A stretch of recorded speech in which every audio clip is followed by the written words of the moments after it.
జగన్మోహన్ రెడ్డి ప్రజా సమస్యలపై గళమెత్తడానికి ప్రభుత్వాన్ని గడగడలాడించడానికి అసెంబ్లీకి వస్తున్నాడంటూ కొన్ని న్యూస్ ఛానల్స్ కానీ లేదంటే ఒక సెక్షన్ ఆఫ్ సోషల్ మీడియా కానీ చేసిన ప్రయత్నం అంతా వృధా అయిందనుకోవచ్చా నిన్న జగన్మోహన్ రెడ్డి తీరుతోటి? నాకు తెలిసి రాష్ట్రంలో ఏ ఒక్క ఓటరు కూడా ఆయనకు ఓటేసినటువంటి వారు కావచ్చు, లేదా ఏ ఒక్క ప్రజలు కూడా ఆ విధమైనటువంటి ఆయన నుంచి ఏదైతే ఎక్స్పెక్ట్ అనేది చేయలేదు.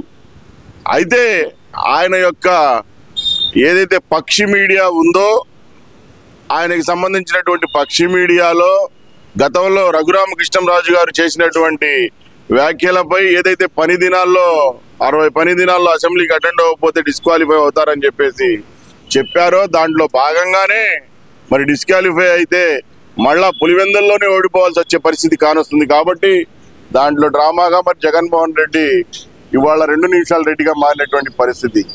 అంతేగాని రాష్ట్రంలో ఏ ఒక్కరు కూడా ఆయన ప్రజల తరపున పోరాడే మనిషి ప్రజా అని చెప్పేసి భావనలో అయితే ఖచ్చితంగా లేరు.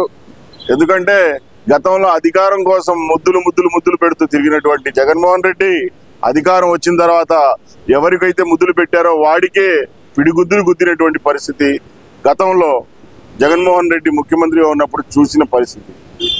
అంతేగాని ఇవాళ దాంట్లో భాగంగానే ఇవాళ రఘురామకృష్ణంరాజు గారు చెప్పినట్టుగానే ఎక్కడైతే డిస్క్వాలిఫై మరి పడుతుందో అని చెప్పేసి భావించే ఒక రోజు అటెండ్ అయితే మళ్ళా 60 రోజుల దాకా సమయం దొరికిద్దని చెప్పేసి భావించాడు. కాబట్టే ఆ 2 నిమిషాలు కేటాయించి మెరుపు తీగలా అసెంబ్లీకి వచ్చి వెళ్ళటం మరి రాష్ట్ర ప్రజలు కూడా ఏ భావంలో ఉన్నారనేది ప్రతి ఒక్క మీడియా సోదరుడికి కూడా తెలుసు. ప్రతి ఒక్కరికి కూడా స్పష్టంగా ఆయన యొక్క పరిస్థితి అర్థమైనటువంటి పరిస్థితి అన్నమాట. అంటే ఇక్కడ ముఖ్యంగా జగన్మోహన్ రెడ్డి ప్రవర్తించిన తీరు, ఓ పక్కన తన సభ్యులు నిరసన చేస్తున్న బొత్స సత్యనారాయణ గారితో వాళ్ళు అక్కడ ఉన్నారు మనం వెళ్ళిపోదాం పదా అంటూ సైకిల్ చేసిన విధానం ఎలా చూడాలంటారు దీన్ని అంతా? అసలు మరి నేనైతే స్పష్టంగా పులివెందుల పిల్లి అనే ఒక పదం వాడొచ్చని చెప్పి చెప్తాను. ఎందుకంటే మరి వాళ్ళు గతంలో వాళ్ళ బలం 151 ఉన్నప్పుడు జగన్ పులివెందుల పులి అని చెప్పేసి సంబోధించుకుంటున్నటువంటి పరిస్థితులు గతంలో చూసాం. ఇవాళ ఒకటే, ప్రజాస్వామ్యంలో ఎవరైనా సరే ప్రజలకు మరి పరిపాలన విషయంలో చుక్కలు చూపించాడు కాబట్టే ఆయనకి అటువంటి మ్యాండేట్ ఇచ్చారు. ఆయనకి ఏకాడికి అసెంబ్లీకు రావాలంటేనే ఎంతో భయం అనేది మనకు స్పష్టంగా కానొస్తా ఉంది.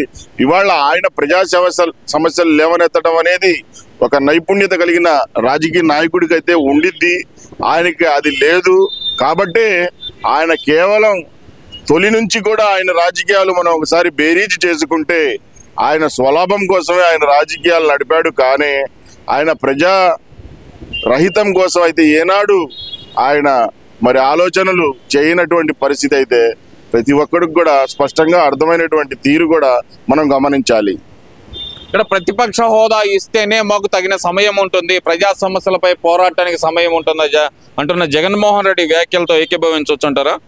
ఎట్లా సార్, ఇప్పుడు మనం చూసుకుంటే గతంలో జయప్రకాష్ నారాయణ ఏదైతే IAS గా గతంలో పనిచేసినటువంటి జయప్రకాష్ నారాయణ కూకటపల్లి అనే ఒక నియోజకవర్గం నుంచి మరి ఆయన పార్టీ పెట్టిన గెలుపొందాడు. ఆ నియోజకవర్గం తరపునే మరి అసెంబ్లీలో ఒక్క శాసనసభ్యుడుగా మరి అసెంబ్లీలో పోరాడినటువంటి ఎంతో మంది ఉన్నారు. ఇవాళ వాళ్ళను స్ఫూర్తిగా ఏదైనా ప్రజాస్వామ్యంలో ప్రజల తరపున నిలబడి పోరాడాలనే ఉద్దేశం ఉంటే మరి మా లోకేష్ బాబునే ఉదాహరణగా తీసుకోవచ్చు. మంగళగిరిలో గతంలో ఓడిపోయినప్పటికీ ఎక్కడైనా నిస్పృహకు లోనయ్యాడా? ఏ విధంగా ఎక్కడైతే ఓడిపోయాడో అక్కడ ప్రజానీకానికి ఏ విధంగా సేవ చేశాడు, ఏ విధంగా వాళ్ళ మన్ననలు పొంది ఈరోజు రాష్ట్రంలోనే 90,000కు పైబడి మెజార్టీతో గెలుపొందినటువంటి శాసనసభ నియోజకవర్గం మంగళగిరిని మార్చగలిగాడంటే అది ఒక నాయకుడికి ఉండాల్సినటువంటి లక్షణాలు. ఏదైనా ప్రజల్లో వెళ్ళాలి అనుకునే వాడికి గెలుపుతో సంబంధం ఉండదు, ఏదైతే అహంతో అసలు సంబంధం ఉండకూడదు. కేవలం ప్రజాస్వామ్యంలో ప్రజల కోసం పోరాడాలనుకునే ఏ ఒక్కడికైనా ఇవాళ హోదాలు గీదాలు అవసరం లేదు. ఇవాళ మనం చంద్రబాబు నాయుడు గారిని కూడా చూసుకోవచ్చు. గతంలో మరి 23 సీట్లు వస్తే అసెంబ్లీలో ఆయనే ఏ విధంగా సంపాదించాడో ఇవాళ ఏ మీడియాలో క్లిప్పింగ్లు చూసి తీసుకున్నా స్పష్టంగా అర్థమైంది. మరి ఆయనకు వచ్చేటప్పటికి ఒక విధంగా ఇవాళ కేవలం దాటివేసే చర్యగా ఆయన యొక్క అహంకార ధోరణి కప్పిపుచ్చుకునే దిశగా ఆయన చెప్తున్నటువంటి మాటలు వాళ్ళ పార్టీ వాళ్ళు చెప్తున్నటువంటి మాటలుగా భావించాలే కానీ ఇవాళ ప్రజాహితం అనేది జగన్మోహన్ రెడ్డి రాజకీయంలో ఏ కోసారా కూడా లేదని చెప్పేసి ఖచ్చితంగా చెప్పవచ్చు. అంటే మళ్ళీ ఇక్కడ జగన్మోహన్ రెడ్డి కానీ అవినాష్ రెడ్డి చేస్తున్న వ్యాఖ్యలు ఏంటంటే కనుక మాకు ప్రతిపక్ష హోదా ఇస్తే అసెంబ్లీలో చంద్రబాబు నాయుడు గారిని కడిగేస్తామని భయంతో మాకు ప్రతిపక్ష హోదా ఇవ్వట్లేదు, దమ్ముంటే మాకు ప్రతిపక్ష హోదా ఇవ్వండి అంటూ అవినాష్ రెడ్డి కూడా సవాల్ చేస్తున్నారు కదా. మరి ఏమండి వీళ్ళంతా లేని దాన్ని అభూతంగా కల్పించి చూపించే వాళ్ళ యొక్క స్ట్రాటజీ మొదటి నుంచి అదే. ఇవాళ రాజ్యాంగబద్ధంగా రాజ్యాంగం ప్రకారం మరి ఏదైతే చట్టసభల నియమాల ప్రకారం కేవలం 10% అయినా ప్రతిపక్ష పార్టీగా భావించే పార్టీకి ఉండాలి, లేని పక్షంలో మరి సాధ్యం కాదు అని చెప్పేసి ఆ అవినాష్ రెడ్డికి తెలుసు, ఆ జగన్మోహన్ రెడ్డి గారికి తెలుసు.